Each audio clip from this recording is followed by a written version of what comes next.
Hej, her er det Alex fra Sportspower.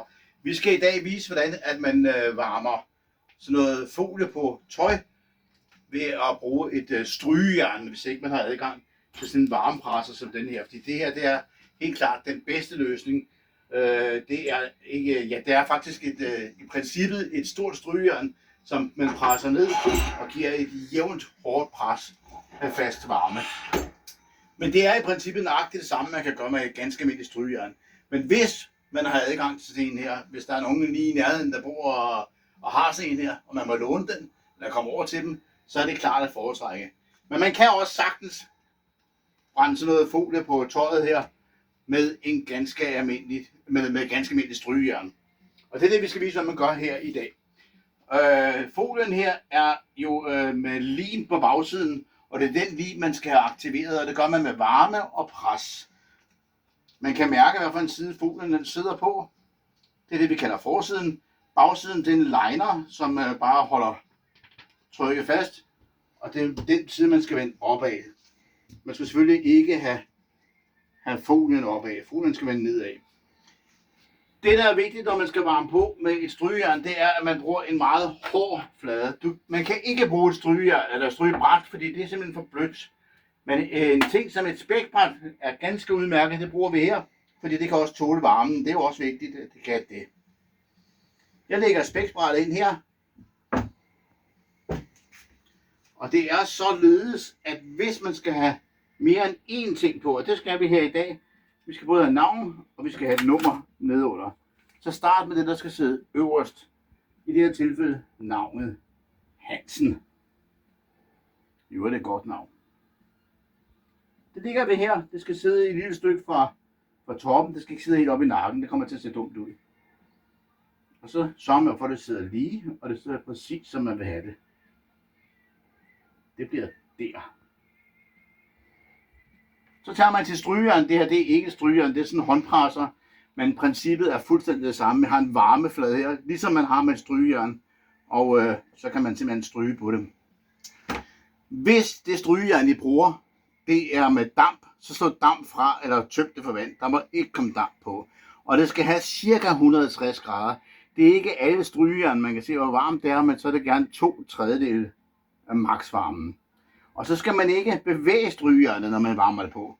Det skal fast ned, hverken cirka eller sådan frem og tilbage, for så risikerer man at trækkes i folien, og det vil vi ikke gøre.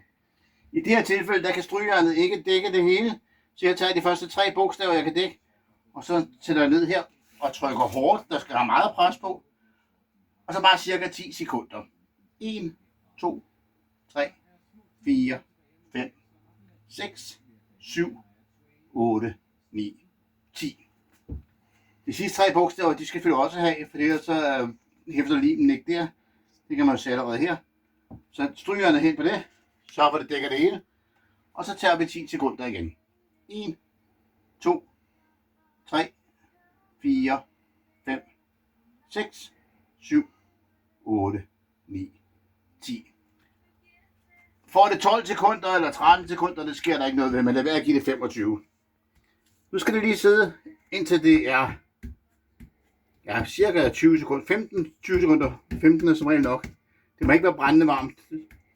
Håndlunt. Og det man så gør, det er, at man fjerner baglineren her. Stille og roligt. Ikke noget, man hiver hårdt til. Fordi hvis nu, at man ikke har fået givet det varme nok, eller pres nok, så risikerer du, at bukserne får lidt mere op. Og hvis de gør det, så kører man den bare tilbage igen, og så lige varmer igen.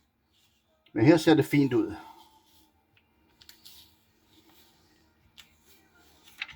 Sådan der, det var navnet. Står meget godt, ikke? Og så skal vi have et nummer nedunder. Sådan der.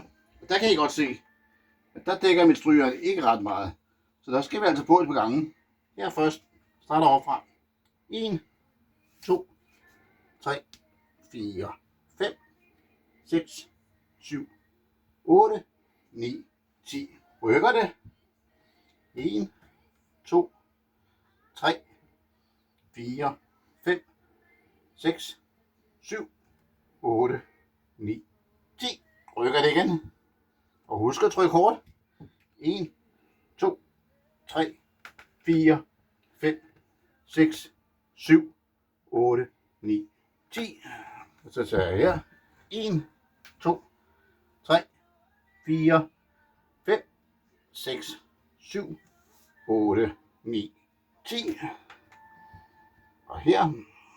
1, 2, 3, 4, 5, 6, 7, 8, 9, 10. Der skal 2 ting til at få den her lim til at aktivere sig. Det er varme, den ene ting, og den anden ting, det er pres.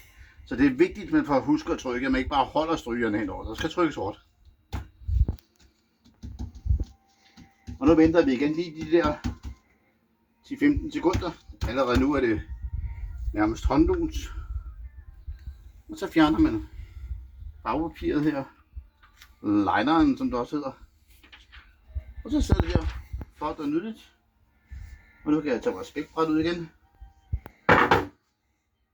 Der kan komme nogle limrester på tøjet. Der kan komme lidt aftryk af der, hvor aftrækspapiret og aflineren har siddet. Men det er noget, der forsvinder lige så snart den har været vasket første gang. Og apropos vask, så må man ikke vaske første 24 timer efter man har trykt, fordi limen skal hærde. Men man kan sagtens tage trøjen på med det samme og gå ud og spille fodbold i den. Voilà! Så enkelt er det.